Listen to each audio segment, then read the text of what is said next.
part of what we're trying to accomplish is to help children learn communication using picture symbols, but while we're doing that, simultaneously teaching them to read and spell so they can say whatever they want to say.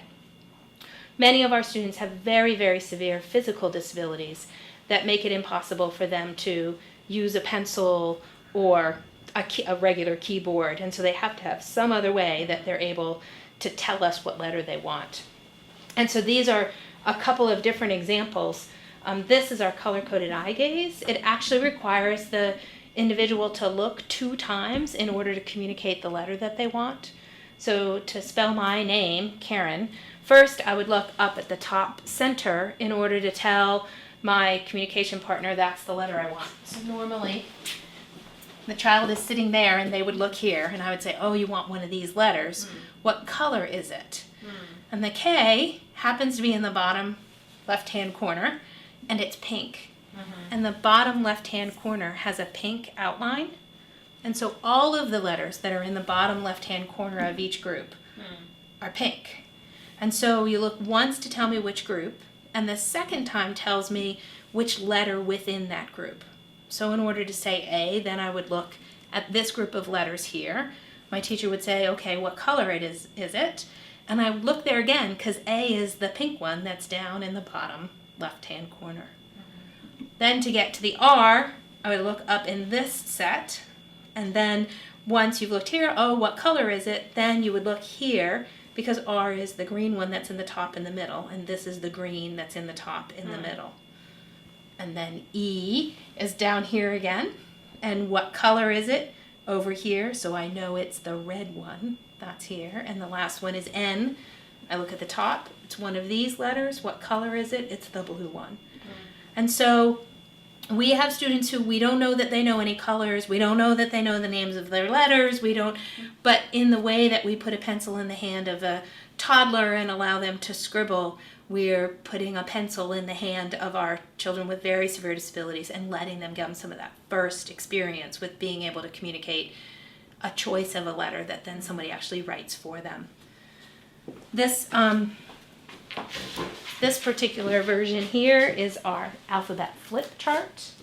And this one is designed so that many of the children in our projects have visual impairments, and so they wouldn't be able to use this kind of a colored system. And so with this system, we'll point to and or say the first letter, A, and the child has some sort of an indicator, a light or a switch that says either that's the one I want, and that lets us know we're supposed to write it down, or go to the next one.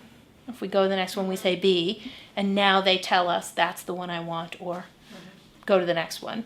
And so in this way, we're able to present the letters individually, and as the student selects a letter, we then write it on the piece of paper underneath for them. A final example of that is one where the letters are available in Braille and also in raised letter format. Many of the children we work with, we don't know what their visual status is. It's too difficult to really make a call. Will they be able to use their vision, or will they have to have some sort of tactual input?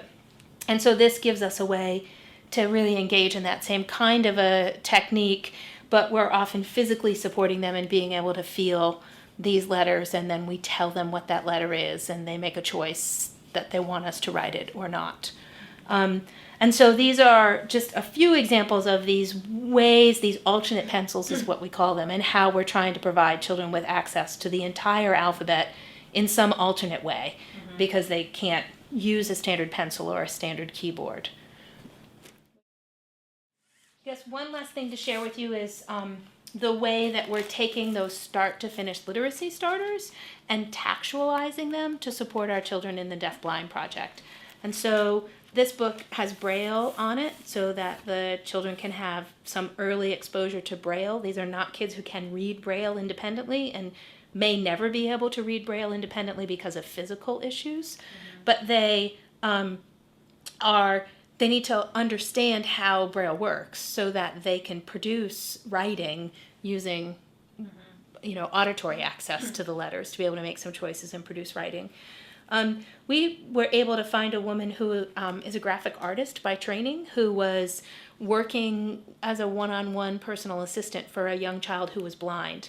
And she combined her skills in graphic arts with her knowledge of this little boy to come up with some rule-based ways to textualize the books.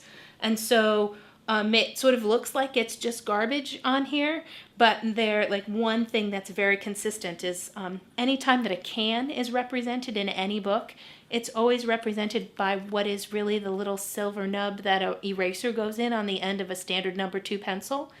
So we've have many eraserless number 2 pencils because we've stolen the nubs off of them to be able to consistently represent this concept of can in any of the books that we have. We have consistently represented, let's see if we have any roadway in here. Roadways are consistently represented with sandpaper.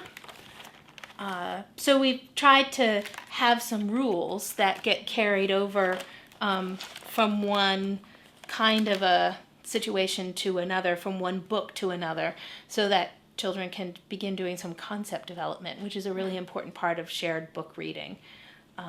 So these books are an important part of our collection. And again, the directions for how you do this and the materials that you need in order to textualize these books are available on our website. So on the Literacy Center's website in the Deafblind resources, there are links that would help people be able to follow the same rules that we've been implementing in taking standard books and textualizing them.